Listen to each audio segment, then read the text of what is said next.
नमस्कार, मैं लीजा कुमारी और झारखंड अब तक में आपका स्वागत है।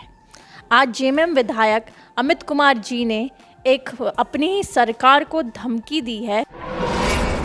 आधारित नियोजना नीति एवं बाहरी भाषा को क्षेत्र भाषा की सूची से हटाया नहीं गया तो वह 1 महीने के बाद अपनी पार्टी से इस्तीफा दे देंगे। आइए जानते हैं अलग अलग पार्टियों की इस बात पे किस प्रकार की राय है। झारखंड प्रदेश का गठन जब हुआ था तो सिर्फ राज्य का बंटवारा हुआ था, लेकिन दिलों का बंटवारा नहीं हुआ था।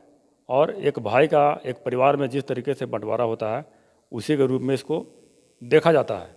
और चूँकि अमित कुमार मंडल पूर्व में जिस पार्टी के माध्यम से विधायक बनकर के आए थे, चूँकि पूर्व विधायक हैं और राजनीतिक पृष्ठभूमि से ये अलग थलग पड़ गए हैं, लोग भूल गए हैं कि कौन अमित कुमार है।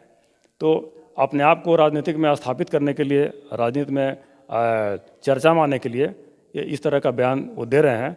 उनको अभी भी लगता है कि यहाँ पर पूर्व जो राज्य बनने के बाद मुख्यमंत्री थे श्री बाबूलाल मरांडी, इनको लगता है कि बाबूलाल मरांडी यहाँ पर मुख्यमंत्री हैं, जबकि इनको सोचना चाहिए कि झारखंड प्रदेश का जो भौगोलिक स्थिति है इसमें हर आपको 10 किलोमीटर के बाद में भाषा का परिवर्तन होता है। और आपको देखेंगे पलामू प्रमंडल हुआ, आपको धनबाद का इलाका हुआ, आपको बोकारो का इलाका हुआ, तो बहुत सारे लोग जो वर्षों से राज्य के निर्माण के पहले से यहाँ पर रहते आ रहे हैं और झारखंड के निर्माण में महत्वपूर्ण भूमिका रहा है।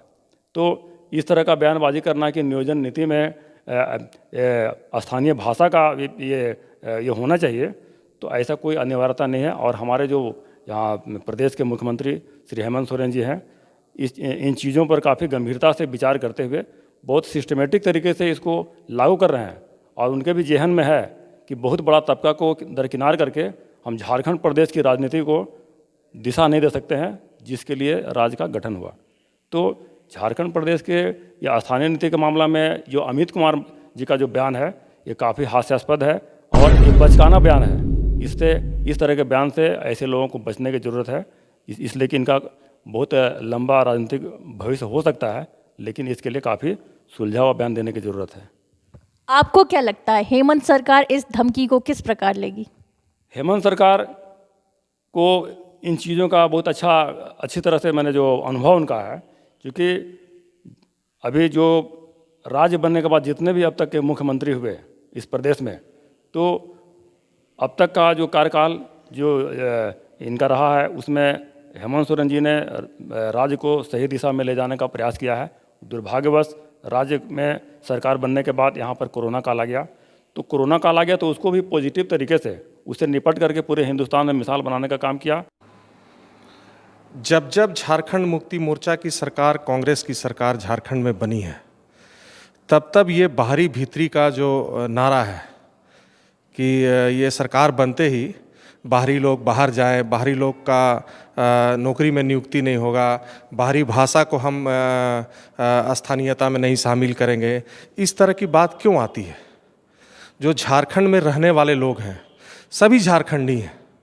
ऐसा पहले भी हमारे रघुवर दास जी की सरकार में नियोजन नीति में शामिल किया गया था। जो यहाँ रहते हैं, जो यहाँ पढ़े हैं, जो यहाँ मैट्रिक पास किए हैं, उनको नियुक्ति में भी उनको स्थान मिलना चाहिए।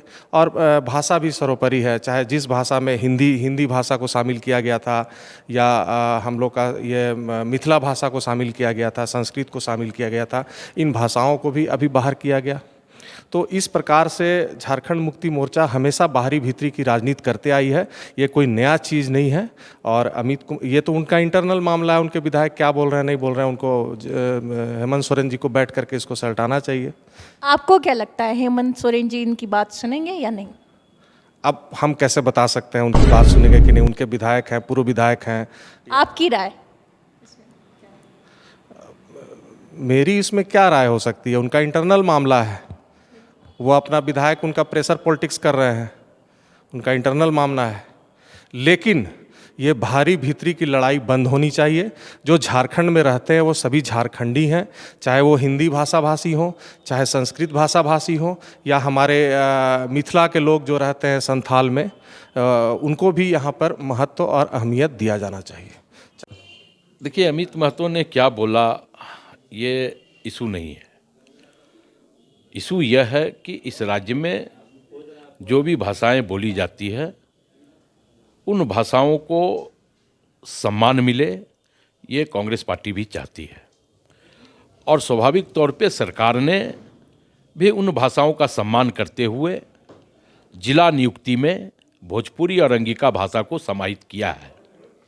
अब इस पे अगर किसी को कोई आपत्ति है तो हमें लगता है कि वो मीडिया में बयान देने से पहले मुख्यमंत्री जी से अगर बात कर लें या और अन्य जो महागठबंधन के लोग हैं उनसे अगर बात करें तो ये अच्छी होगी, क्योंकि माननीय मुख्यमंत्री भी एक संजीदा मुख्यमंत्री होने के साथ साथ मुख्यमंत्री जी का ये बहुत बड़ा कर्तव्य भी होता है कि वो अपने विधायकों का या अपने पार्टी के नेताओं की बातों को सुने। तो अमित महतो जी को पहले मुख्यमंत्री जी से जाकर के इस इशू पे बात कर लेना चाहिए। मीडिया में बयान देने से हमें लगता है कि आप विपक्ष को मौका ना दें कि जो सरकार एक विकास के नया आयाम इस राज्य में खड़ी कर रही है तो विपक्ष को कोई मौका मिले और उस विकास को विपक्ष फिर अवरुद्ध करने का प्रयास करे। उन्होंने घरेलू तरीके से जाकर के उनसे बातचीत करी है, पर अभी तक उनकी कोई सुनवाई नहीं हुई, इसीलिए उन्होंने ये कदम उठाया। इस पे क्या कहना चाहेंगे? नहीं, अब देखिए, मैंने कहा कि मुख्यमंत्री बिल्कुल एक संजीदा मुख्यमंत्री हैं। अगर आपका डिमांड राज्य में रहने वाले अगर तमाम जनता के हित में है तो स्वाभाविक तौर पे हमारे मुख्यमंत्री उन बातों को गंभीरतापूर्वक सुनेंगे। लेकिन अगर कहीं इस राज्य में तफरका की बात होगी, समाज में बेमनस्ता की बात होगी, तो मैंने इसलिए कहा कि मुख्यमंत्री काफ़ी संजीदे हैं। तो अगर ऐसी बातें अगर होती है तो कहीं ना कहीं ये तो प्रश्न खड़ा होता है, क्योंकि मुख्यमंत्री जो इस राज्य का नेतृत्व करता है वो सिर्फ किसी वर्ग का नहीं है, बल्कि इस राज्य के 3.25 करोड़ जनमानस का मुख्यमंत्री है। तो 3.25 करोड़ जनमानस की भावनाओं का ख्याल रखना ये मुख्यमंत्री का पहला दायित्व बनता है।